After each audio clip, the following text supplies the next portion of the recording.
আদিনা মসজিদে, আপনারা জেনে থাকবেন। এটা আমাদের মেসর সাহেব এটা করেছিল।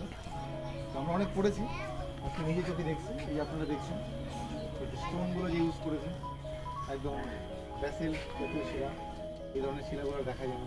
এবং পোড়া ইটের তৈরি যে আর্কিটেকচার এখানে কাজ করেছে সেই বাংলার ইলিয়াস এবং সেই রাজা মেসর সাহেব করেছেন। তো কারণ এই পর্যটনটা আমাদের অনেক কাছেই রয়েছে, মালদা শহর থেকে 12 কিলোমিটার 15 কিলোমিটার হবে।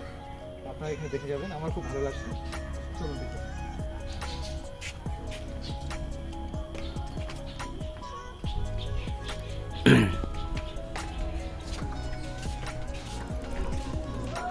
ভিতরের ডিজাইনগুলো আপনারা দেখছেন, সেই সময় কিন্তু রড বা টিএমজি বাড়ির এরকম ইউজ হতো না।